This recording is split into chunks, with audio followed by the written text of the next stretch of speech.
ఓం శాంతి. October 27వ తారీఖు 2023 ప్రాతఃమురళి. ఓం శాంతి. బాబ్దాదా మధువనము. ఈరోజు మధుర మహావాక్యాలు. బాబా చెప్తున్నారు, మధురమైన పిల్లలు, మీ హృదయంలో సంతోషపు భజంత్రీలు మోగాలి. ఎందుకంటే అనంతమైన తండ్రి మీకు అనంతమైన వారసత్వాన్ని ఇవ్వడానికి వచ్చారు. ప్రశ్న: మాయ మనుషులను ఏ భ్రమలో భ్రమింపజేసింది? దాని కారణంగా వారు స్వర్గంలోకి వెళ్ళేందుకు పురుషార్థం చేయలేకపోతారు. జవాబు: మాయ యొక్క ఈ చివరి ఆడంబరం ఏదైతే ఉందో, ఈ 100 సంవత్సరాలలో విమానాలు, విద్యుత్తు మొదలైనవి ఏవేవో వెలువడ్డాయి. ఈ ఆడంబరాన్ని చూస్తూ మనుషులు స్వర్గమైతే ఇక్కడే ఉందని భావిస్తారు. ధనముంది, మహళ్ళున్నాయి, వాహనాలున్నాయి, అంతే, మాకైతే ఇక్కడే స్వర్గముంది. ఇది మాయా సుఖము. ఇది భ్రమింపజేస్తుంది. దీని కారణంగానే వారు స్వర్గంలోకి వెళ్ళేందుకు పురుషార్థము చెయ్యరు. పాట: మాతా ఓ మాతా. ఓం శాంతి. ఎవరైతే ఒకప్పుడు ఉండి వెళ్ళారో వారి మహిమయే గానం చేయబడుతుందని పిల్లలకు ఇప్పుడు అర్థం చేయించడం జరిగింది. ఇది భారతవాసులకు తెలియదు. విద్వాంసులు, పండితులు మొదలైన వారికి కూడా ఇది తెలీదు. జగదాంబ అనగా జగత్తులోని మనుషులను రచించేవారు. ఎవరినైతే జగదాంబ అని అంటారో ఆమె ఇప్పుడు పిల్లల సన్ముఖంలో కూర్చొని ఉన్నారని మీకు తెలుసు. భక్తి మార్గంలోనైతే నామమాత్రంగా మహిమ చేస్తూ వచ్చారు. పిల్లలైన మీకిప్పుడు జ్ఞానం లభించింది, అనగా జగదాంబ పరిచయము లభించింది. జగదాంబ పేరు మీద కూడా రకరకాల చిత్రాలను ఎన్నో తయారు చేశారు. వాస్తవానికి జగదాంబ ఒక్కరే ఉన్నారు. ఆమెనే కాళీ అనండి, సరస్వతి అనండి, దుర్గా అనండి, ఇలా అనేక పేర్లు పెట్టడంతో మనుషులు తికమక పడ్డారు. కలకత్తా కాళీ అని కూడా అంటారు. కానీ ఆమె రూపము ఆ విధంగానేమీ ఉండదు. తండ్రి అంటారు, ఇదంతా భక్తి మార్గపు సామగ్రి. ఎప్పటి నుండైతే భక్తి మార్గం ప్రారంభమవుతుందో అప్పటి నుండి రావణ రాజ్యం కూడా ప్రారంభమవుతుంది. రావణుడు ఎవరు, రాముడెవరనేది మనుషులకు తెలీదు. ఇది అనంతమైన కథ. రావణరాజ్యం పూర్తవుతుందని, మళ్ళీ రామరాజ్యం ప్రారంభమవుతుందని పిల్లలైన మీకిప్పుడు తెలుసు. రాముడు తప్పకుండా సుఖాన్నిచ్చేవారిగా ఉంటారు. రావణుడు తప్పకుండా దుఃఖాన్నిచ్చేవారిగా ఉంటారు. భారత్లో రావణరాజ్యం ఉంది, కావున దీనిని శోకవాటిక అని అంటారు. తండ్రి అర్థం చేయించారు, మీరందరూ ఈ సమయంలో రావణరాజ్యంలో ఉన్నారు. ముఖ్యమైనది భారత్ యొక్క విషయమే. రావణరాజ్యంలో మీరు భ్రష్టాచారులుగా అయ్యారు. రాముడనగా అనంతమైన తండ్రి, సుఖాన్ని ఇచ్చేవారు. ఈ సమయంలో మనుషులందరూ ఆసురీ మతంపై ఉన్నారు. అంతేకాని రావణుడంటే 10 తలలు కలవారేమీ కాదు.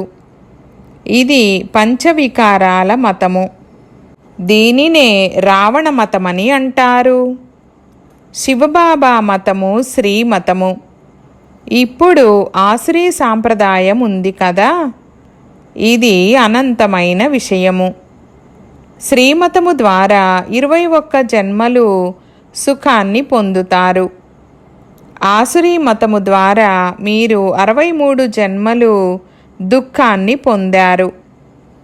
ఈ రావణుడు అత్యంత పెద్ద శత్రువని, అతణ్ణి కాలుస్తూ ఉంటారని మీకు తెలుసు. చివరికి రావణుణ్ణి కాల్చడం అనేది మేము ఎప్పటికి ఆపు చేస్తామనేది అర్థం చేసుకోరు. ఈ రావణుణ్ణి కాల్చడం అనేది పరంపరగా కొనసాగుతూ వస్తోందని అంటారు. దిష్టిబొమ్మను తయారు చేసి కాలుస్తూ ఉంటారు. తప్పకుండా ఈ రావణుడే అందరికీ దుఃఖాన్ని ఇచ్చాడు, అందులోనూ ముఖ్యంగా భారత్కు. కావున రావణుడు పెద్ద శత్రువైనట్లు కదా. కానీ ఈ అనంతమైన శత్రువు గురించి ఎవ్వరికీ తెలీదు. అనంతమైన తండ్రి వచ్చి అనంతమైన సుఖాన్ని ఇస్తారు. ఇటువంటి సహజమైన విషయం గురించి కూడా విద్వాంసులు, పండితులు మొదలైన వారికి తెలీదు. మనము అనంతమైన తండ్రి నుండి సుఖపు వారసత్వాన్ని తీసుకోవాలని పిల్లలైన మీకు తెలుసు. కానీ ఘడియ ఘడియ మీరు తండ్రిని మర్చిపోతారు. భక్తి మార్గంలో మీరు ఓ బాబా దయ చూపించండి, నాపై కృప చూపించండని పిలుస్తూ వచ్చారు. నేను దయనైతే చూపిస్తూనే ఉంటాను. ఏ ఏ భావనలతో దేవతలను పూజిస్తూ ఉంటారో దానికి అల్పకాలికమైన సుఖాన్ని తప్పకుండా ఇస్తాను. ఇంకెవ్వరూ సుఖాన్ని ఇవ్వలేరు. నేనే సుఖదాతను. భక్తి మార్గంలో కూడా ఇచ్చేవాడిని నేనే. గాడ్ ఫాదర్ ఇది ఇచ్చారని అంటారు. భగవంతుని గురించే అలా అంటారు. మరి ఈ ధనాన్ని ఫలానా సాధువిచ్చారని ఎందుకంటారు? సుఖాన్నిచ్చేవారైతే ఒక్క తండ్రే. ఓ భగవంతుడా, మా దుఃఖాలను దూరం చేయండని పాడతారు కూడా. మరి ఫలానా సాధువు మా దుఃఖాన్ని దూరం చేశారని, కొడుకును ఇచ్చారని ఎందుకంటారు? అతని కృప ద్వారానే సుఖము లభించిందని భావిస్తారు. వ్యాపారంలో లాభం కలిగితే గురువు కృప వలన కలిగిందని భావిస్తారు. అదే నష్టం కలిగితే గురువు అకృప వలన ఇలా జరిగిందని అనరు. పాపం భక్తులు అర్థం చేసుకోకుండా ఏది తోస్తే అది చెప్తూ ఉంటారు. ఏదైతే వింటారో దానిని ఫాలో చేస్తూ ఉంటారు. ఇది కూడా డ్రామాయే. ఇప్పుడు తండ్రి వచ్చి మిమ్మల్ని తమవారిగా చేసుకుంటారు. తండ్రిపై ప్రీతిని ఉంచడంలో కూడా మాయ ఎన్నో విఘ్నాలను కలిగిస్తుంది. ఒక్కసారిగా ముఖాన్ని తిప్పేస్తుంది. 21 జన్మల సుఖాన్నిచ్చే తండ్రి నుండి పారిపోయేలా చేస్తుంది. భక్తి మార్గానికి మరియు జ్ఞాన మార్గానికి రాత్రికి పగలుకున్నంత తేడా ఉందని తండ్రి అర్థం చేయిస్తారు. భక్తి చేస్తూ చేస్తూ ఎప్పుడైతే నిరుపేదలుగా అయిపోతారో అప్పుడు మళ్ళీ తండ్రి వచ్చి జ్ఞానాన్నిచ్చి 21 జన్మల కొరకు మిమ్మల్ని సుసంపన్నులుగా చేస్తారు. ఆ భక్తినైతే మీరు జన్మ జన్మాంతరాలుగా చేస్తూ వచ్చారు. అల్పకాలికమైన సుఖము లభిస్తుంది. దుఃఖమైతే ఎంతో ఉంది కదా. తండ్రి అంటారు, మీరు పోగొట్టుకున్న రాజ్యం ఏదైతే ఉందో దానిని ఇచ్చేందుకు నేను వచ్చాను. ఇది అనంతమైన విషయము కదా. వేరే ఏ విషయమూ లేదు. ఈ లక్ష్మీనారాయణులు మొదలైన వారు నిర్వికారి దేవతలుగా ఉండేవారు. వారి మహళ్లలో ఎన్ని వజ్రవైఢూర్యాలు ఉంటాయి. మీరు మున్ముందు ఎన్నో చూస్తారు. ఎంతగా సమీపంగా వస్తూ ఉంటారో అంతగా స్వర్గపు దృశ్యాలను చూస్తూ ఉంటారు. ఎంత పెద్ద పెద్ద దర్బారులు ఉంటాయి. కిటికీలపై బంగారము వజ్ర వైఢూర్యాలతో ఎంత చక్కటి అలంకరణ ఉంటుంది. ఇక ఇప్పుడు ఈ రాత్రి పూర్తయి పగలు ప్రారంభమవుతుంది. ఏ వైకుంఠాన్నైతే మీరు దివ్యదృష్టితో చూస్తారో దానిని ప్రత్యక్షంగా తప్పకుండా చూస్తారు. ఏ వినాశనాన్నైతే దివ్యదృష్టితో చూశారో దానిని మళ్ళీ ప్రత్యక్షంగా చూస్తారు. మీ లోపలైతే సంతోషపు భజంత్రీలు మోగాలి. మనం అనంతమైన తండ్రి నుండి అనంతమైన వారసత్వాన్ని తీసుకుంటున్నాము. ఈ చిత్రాలేమీ యాక్యురేట్గా లేవు. వాటన్నింటినీ మీరు దివ్యదృష్టితో చూస్తారు. అక్కడకు వెళ్ళి రాసలీల మొదలైనవి చేస్తారు. ఎన్ని చిత్రాలు మొదలైనవి తయారు చేసేవారు. వేటినైతే దివ్యదృష్టితో తండ్రి చూపించారో అవన్నీ మళ్ళీ ప్రత్యక్షంగా తప్పకుండా జరుగుతాయి. ఈ చీచీ ప్రపంచం అంతమైపోతుందని మీకు తెలుసు. మీరు శ్రీమతంపై మీ స్వరాజ్యాన్ని తీసుకునే పురుషార్థంలో ఇక్కడ కూర్చున్నారు. ఆ భక్తి మార్గము ఎక్కడా? ఈ జ్ఞాన మార్గము ఎక్కడా? ఇక్కడ భారత్ పరిస్థితి ఎలా అయ్యిందో చూడండి. తినటానికి ఆహారం లేదు, కానీ పెద్ద పెద్ద ప్లాన్లు తయారు చేస్తున్నారు. ఇంకా కొద్ది సమయం మాత్రమే మిగిలి ఉంది. వారి ప్లాన్ ఎలా ఉందో మరియు మీ ప్లాన్ ఎలా ఉందో చూడండి. ఈ విషయాలు ఏ శాస్త్రాలలోనూ లేవు. రామాయణము మొదలైన వాటిలో ఎన్ని కథలు రాశారు, కానీ అలా ఏమీ లేదు. రావణుణ్ణి మరి ప్రతి సంవత్సరము ఎందుకు కాలుస్తారు? రావణుణ్ణి కాల్చేసినట్లయితే అతను అంతమైపోవాలి కదా. భక్తి మార్గపు సంపాదన ఎలా ఉంది మరియు జ్ఞాన మార్గపు సంపాదన ఎలా ఉంది? బాబా భండారాను పూర్తిగా నింపేస్తారు. అందులోనే శ్రమ ఉంది. పవిత్రంగా తప్పకుండా ఉండాల్సి ఉంటుంది. అమృతాన్ని వదిలి విషాన్ని ఎందుకు తీసుకోవాలని పాడతారు కూడా. అమృత్ అన్న పేరుతో అమృత్సర్లో ఒక సరస్సును తయారు చేశారు. సరస్సులో మునకలు వేస్తారు. మానస సరోవరం అనే పేరుతో కూడా ఒక సరస్సును తయారు చేశారు. మానస సరోవరము యొక్క అర్థాన్ని కూడా అర్థం చేసుకోరు. మానస సరోవరం అనగా జ్ఞానసాగరుడైన నిరాకార పరమపిత పరమాత్మ మనుష్య తనువులోకి వచ్చి ఈ జ్ఞానాన్ని వినిపిస్తారు. మనుషులు కథలు మొదలైనవి ఎన్ని కూర్చొని తయారు చేశారు. సర్వశాస్త్రమయీ శిరోమణి గీత, అందులో శ్రీకృష్ణ వాచ అని రాసేశారు. శ్రీకృష్ణుడి గురించి కూడా ఎన్ని విషయాలు రాశారు. సర్పము కాటేసిందని, స్త్రీలను ఎత్తుకుపోయారని ఎన్ని అసత్యమైన కళంకాలను మోపారు. ఇప్పుడు మీరు అర్థం చేయించవచ్చు. శ్రీకృష్ణుడి విషయమేమీ లేదు. బ్రహ్మ ద్వారా పరమపిత పరమాత్మ సర్వ వేదాలు, శాస్త్రాలు, గ్రంథాల యొక్క సారాన్ని కూర్చొని తెలియజేస్తారు. నెంబర్ 1 శ్రీమద్ భగవద్గీత. భారతవాసుల ధర్మశాస్త్రము ఒక్కటే ఉంది. దానిని ఖండితం చేసేటప్పటికీ ఇక మిగిలిన పిల్లలైన వేదశాస్త్రాలు మొదలైనవి ఏవైతే ఉన్నాయో అవన్నీ ఖండితమైపోయాయి. తండ్రి ఎంత బాగా అర్థం చేయిస్తారు. అయినా కానీ నడుస్తూ నడుస్తూ మాయ దెబ్బను తింటూ ఉంటారు. ధారణ చెయ్యరు. ఇది యుద్ధ స్థలము.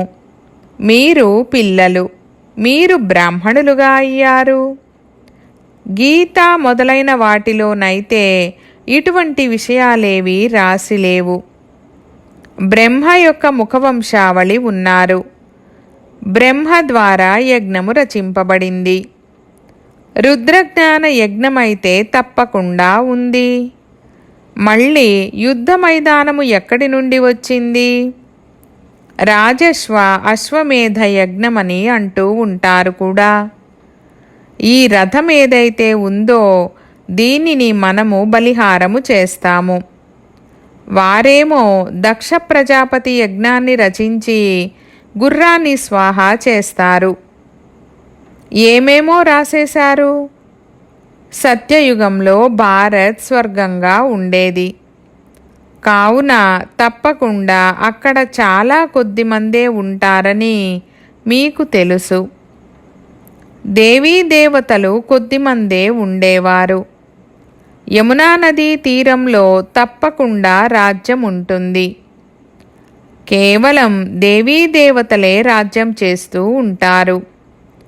అక్కడైతే కాశ్మీర్, సిమ్లా మొదలైన ప్రదేశాలకు వెళ్ళేందుకు వేడి అనేది ఉండదు. తత్వాలు కూడా పూర్తిగా సతోప్రధానంగా అవుతాయి. ఇవి కూడా అర్థం చేసుకునేవారే అర్థం చేసుకుంటారు. సత్యయుగాన్ని స్వర్గమని అంటారు. కలియుగాన్ని నరకమని అంటారు. ద్వాపరాన్ని అంతగా నరకమని అనరు. త్రేతాలో కూడా 2 కళలు తగ్గిపోతాయి. అన్నింటికన్నా ఎక్కువ సుఖము స్వర్గములో ఉంటుంది. ఫలానా వారు స్వర్గస్థులయ్యారని అంటారు. కానీ స్వర్గం యొక్క అర్థాన్ని అర్థం చేసుకోరు. స్వర్గస్థులయ్యారంటే తప్పకుండా నరకంలో ఉండేవారనే కదా. మనుషులు ప్రతి ఒక్కరూ నరకంలోనే ఉన్నారు. ఇప్పుడు తండ్రి మీకు అనంతమైన రాజ్యాన్ని ఇస్తారు. అక్కడైతే అన్నీ మీవిగానే ఉంటాయి. భూమి మీదే, ఆకాశము మీదే. మీరు స్థిరమైన, అఖండమైన, శాంతిమయమైన రాజ్యాన్ని పాలన చేస్తారు. దుఃఖమన్న మాటే ఉండదు. కావున దాని కొరకు ఎంత పురుషార్థం చెయ్యాలి? పిల్లల యొక్క స్థితులు ఎలా ఉన్నాయి? మన మమ్మ బాబా చాలా బాగా పురుషార్థం చేస్తారని తెలుసు. మరి మనం కూడా పురుషార్థం చేసి వారసత్వాన్ని ఎందుకు తీసుకోకూడదు? తండ్రి అంటారు, పిల్లలు అలసిపోకండి, శ్రీమతంపై నడుస్తూ ఉండండి. శ్రీమతాన్ని ఎప్పుడూ మర్చిపోకండి. ఇందులో ఎంతో అప్రమత్తత కావాలి. ఏమి చేసినా గానీ అడగండి, బాబా మేము ఈ విషయంలో తికమక పడుతున్నాము. ఇలా చేయడం వలన మాకు పాపమేమీ అంటుకోదు కదా. బాబా ఎప్పుడు ఎవరి నుండి తీసుకోరు. భక్తి మార్గంలో కూడా ఈశ్వరార్థము దానం చేసినప్పుడు రిటర్న్లో మళ్ళీ తీసుకుంటారు.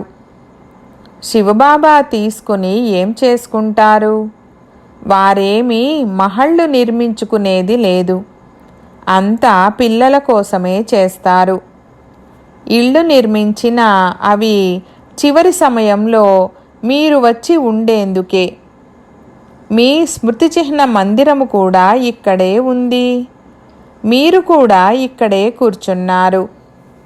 సేవాధారి పిల్లలెవరైతే ఉన్నారో వారు మున్ముందు ఎన్నో అద్భుతాలను చూస్తారు. ఇక్కడ కూర్చునే స్వర్గములో తిరుగుతూ ఉంటారు. తర్వాత అక్కడికి వెళ్ళి మహళ్లను నిర్మిస్తారు. మహళ్లను నిర్మించే కాంపిటీషన్ ఉంటుంది కదా. ఇప్పుడు ఈ 100 సంవత్సరాలలో ఎన్ని తయారు చేశారు? భారత్ను స్వర్గంలా చేసేశారు. కావున అక్కడ 100 సంవత్సరాలలో ఏవైనా ఎందుకు తయారవ్వవని భావిస్తారు. ఈ సైన్స్ అంతా మీకు అక్కడ ఉపయోగపడుతుంది. సైన్స్ సుఖము అక్కడే ఉంటుంది. ఇక్కడైతే దుఃఖముంది. సైన్స్ విషయంలో ఎంతగా కష్టపడుతూ ఉంటారు. వారు కేవలం గొప్పలు చెప్పుకుంటున్నారని, ఇక్కడున్నది అల్పకాలికమైన క్షణభంగురమైన సుఖమని, ఇది మాయ యొక్క చివరి సమయంలోని ఆర్భాటమని పిల్లలైన మీరు అర్థం చేసుకున్నారు. ఈ విమానాలు, రాకెట్లు మొదలైన వాటిలో ఇప్పుడు వెళ్తారు. ఇంతకు ముందు ఈ సాధనాలేవి ఉండేవి కావు. విద్యుత్తు మొదలైనవి కూడా ఉండేవి కావు. ఇదంతా మాయా సుఖము. ఇది మనుషులను భ్రమింపజేస్తుంది. ఇక ఇదే స్వర్గమని మనుషులు భావిస్తారు. విమానాలు మొదలైనవి స్వర్గంలో ఉండేవి కదా, మరి ఇప్పుడు ఇది స్వర్గమే కదా అని అనుకుంటారు. స్వర్గము కొరకు ఇప్పుడు ఏర్పాట్లు జరుగుతున్నాయని అర్థం చేసుకోరు. ధనముంది, మహళ్ళున్నాయి, ఇక మాకైతే ఇక్కడే స్వర్గముందని భావిస్తారు. అచ్చా, మీ భాగ్యంలో ఈ స్వర్గమే ఉంది. మేమైతే కష్టపడి సత్యాతి సత్యమైన స్వర్గంలోకి వెళ్ళేది ఉందని మీరంటారు. దాని కొరకే మీరు పురుషార్థం చేస్తున్నారు. పురుషార్థంలో సోమరులుగా అవ్వకూడదు. గృహస్థ వ్యవహారంలో ఉంటూ పురుషార్థం చేయాలి, సేవ చేయాలి. స్వయం పవిత్రంగా అయ్యి మీ మిత్ర సంబంధీకులు మొదలైన వారిని కూడా యోగ్యులుగా తయారు చేయండి. మధురాతి మధురమైన విషయాలను వినిపించండి.